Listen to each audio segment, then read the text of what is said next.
In the late 1800s, doctors and researchers were beginning to understand that bacteria was making people sick, and that there needed to be a cure or cures, and they began to try to figure this out in earnest. They worked very hard. When I say in earnest, I mean this was a dedicated, focused effort. They tried to create drugs that would kill these bacteria that were making people so sick. It was in 1896 that a French doctor, Ernest Duchesne, began to connect the idea of molds with fighting bacteria. And he worked on this quite diligently, but his ideas and the things that he observed sort of got left behind. They weren't well recorded, and we know information gathering was not nearly what we are accustomed to today. So some years passed, a little more than 30 years, and a Scottish doctor by the name of Alexander Fleming began to notice some interesting things about mold, and about how mold, common everyday mold on things like bread, how it behaved, and how it reacted to certain diseases that he would manufacture in the lab. And he began to work on this very diligently and took a lot of notes and did a lot of experiments. And he had a little bit of success, actually, with using his results to treat a few people. Another 8 or 10 years passed, and some researchers at Oxford University in England decided to dig a little bit deeper. They went into some historical journals, and they found some of the information left behind by Fleming. They began to work with this, and they began to see results. And this work went on for a while, and it took some years then before the drug actually became fully understood and was produced in enough quantity to actually help the population at large. Penicillin became very important in World War II. That's when quantities were mass produced, and the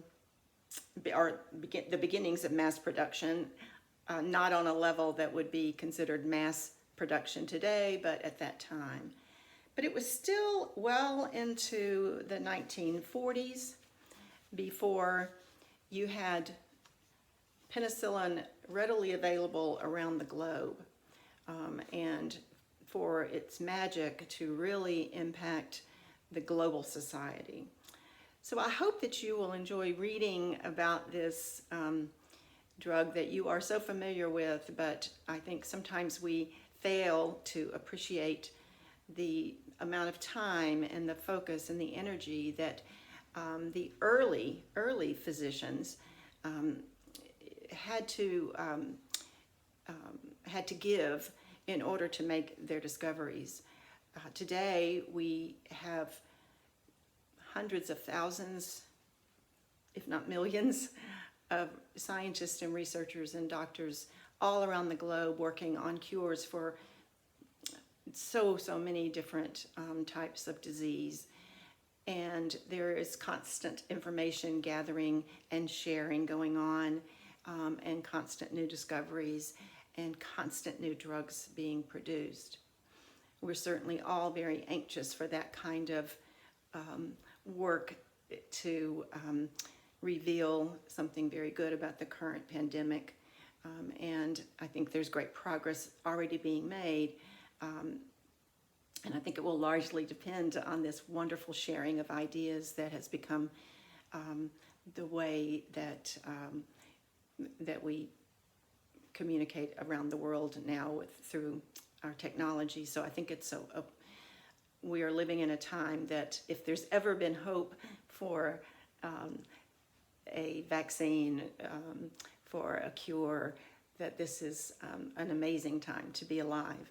So I think that we can go back and we can look at the story of penicillin, and we can really think about those folks who worked on that particular drug didn't have the benefit of discussing with researchers all around the world, easily at least. They could do it, but it would not be something that they could do so quickly.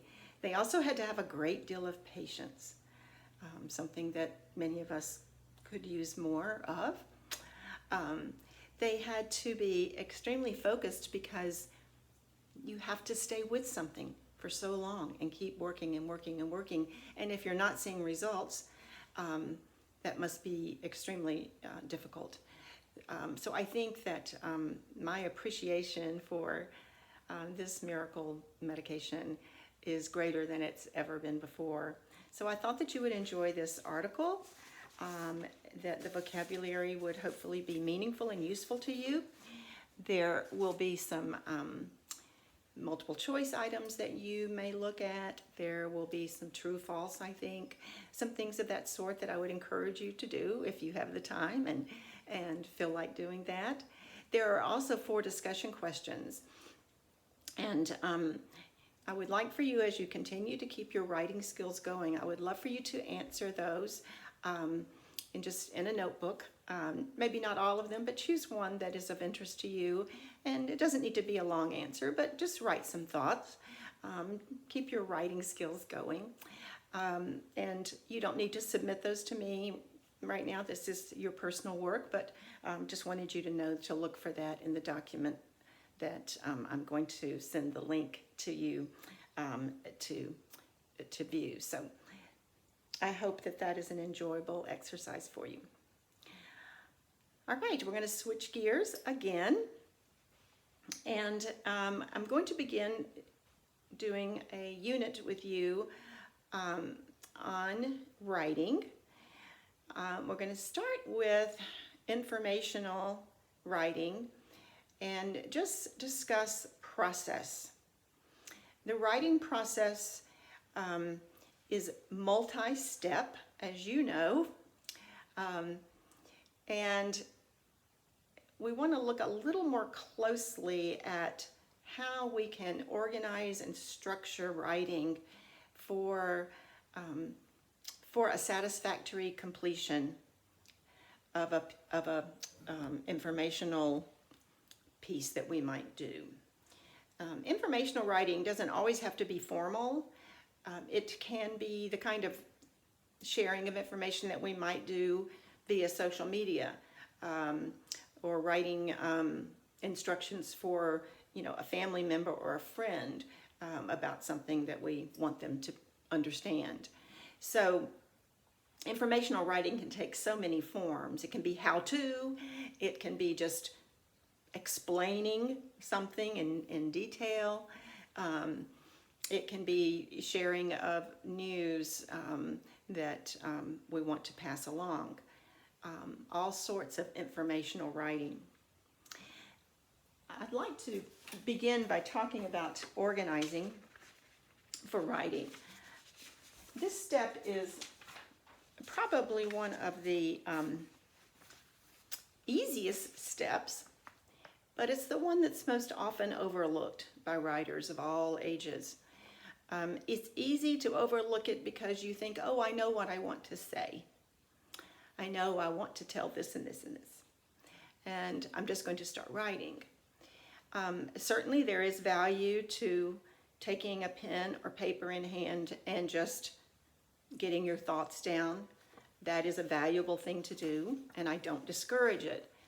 But if you want to be very focused and you want to write a comprehensive, very well thought out, complete article or informational piece, and you want it to be concise.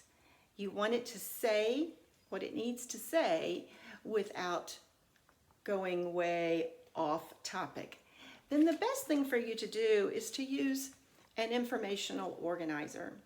And you can draw one of these up, simply sketch it out on paper, or you can print one off. Here's one that I printed, and there are hundreds of these on the internet available to you, and they will look similar. There will be small differences. On this one, we have a space just to, write our topic, and a space to sort of sketch out our introductory comments, how we want to engage the reader. And then we have 3 sections for us to come up with 3 key things, most important things that we want to share. 3 is always a good number. Sometimes it's not enough. Sometimes we don't need 3 things. So again, your organizer is very flexible. You can use it however you wish, and you can use more than one, and you can create your own. But this is just sort of an idea of how you might want to begin to think through your topic if you are writing. And then a box to think about how you want to conclude your piece. Every good piece of writing ends with a satisfactory conclusion, something that wraps it up, something that tells the reader that, I am finished, and this is, this is what I intended to tell you. I hope that you understood, and if you have questions, to do more research or to speak with me. So conclusions are important. That's one informational organizer. Here's another one. It's called an Expository Planner. It has some slightly different items here at the top. The first one is role. The role, in this case, R-O-L-E, is talking about the role that you are playing in this article. So you are the speaker or the writer or the reporter. So whatever your role would be, you may just be the daughter and you are simply writing information for a parent. That's your role. Your audience then is who will read this. And thinking about audience is important because that certainly determines how we say what we want to say. We always need to give thought to who's going to read this, and what is their not only age, but what is their intellectual capacity to understand what I'm going to say. If someone is a very high-level engineer and they want to explain something to someone like me who is not an engineer. I think we discussed this word in class recently. Layman. Layman is the word that we use when we are kind of the ordinary person as compared to someone who is an expert. So the expert engineer might be speaking to someone like me who's a layman or a layperson. And so that would be the audience, and they would need to write in such a way that I would understand. Format. Format is how am I going to kind of structure this? Do I want it to be, an article with headings for each different section? Do I want it to be in the form of a letter? Do I want this to be a very long research type paper? Do I want it to be something that maybe is bulleted with numbers or simply bullets? So we just want to think about the format that we're going to use. And then, of course, topic is here. We have 3 sections once again, and instead of, I think the last one was headed with the title of each section and facts. This one says main idea, and then supporting details, main idea, main idea. So we have 3 main ideas suggested here. Again, could be more, could be less. The most important things that you want to communicate. And then we have a summary statement summarizing all of our information, kind of like a conclusion. And then they add something called a clincher. A clincher would be kind of an interesting last comment. Something that kind of, I like to think of clinchers as being something that sort of challenges, the reader. So to say to a reader at the end of something you've written, perhaps you would like to learn more about this, or perhaps you want to try such and such, or can you imagine a world without this information or this idea? A clincher is just kind of a fun little thing that might challenge your reader right at the end. It's a great way to tie up your writing. So whether you create your own organizer or whether you use one like this is one of the best ways for you to not only think through what you want to say, but to see it in an organized fashion before you start to write. I like to say to students that we really don't want to use that eraser end of the pencil very often. We want to use the other end. We want to have enough thought going on that we don't constantly need to erase. And sometimes when we skip this organizational part, we find ourselves using the eraser end a whole lot more than the pencil end, the writing end of our pencil. So I think organizing saves time and effort in the end. We'll talk a little bit more about it next time. I hope that this unit will be helpful. We'll go into detail about writing each section and sort of help you be ready for the next time that I challenge you to write something in class. Okay, I promised a joke, and I will tell you that that was kind of a joke that I even said that, because I don't really tell jokes very well. I really don't tell them well at all. So I think it's funny that I said I might tell jokes. But I'm going to try. I've got my joke right here for today. So here goes. A patient walked into the doctor and told the doctor, "Hey doctor, I get a pain in my eye every time I drink tea." And the doctor looked at the patient and, And then, like a good doctor, he suggested, "Well, take the spoon out of the cup before you drink." Haha, good joke. I miss you guys. Have a good day. Take care. Bye.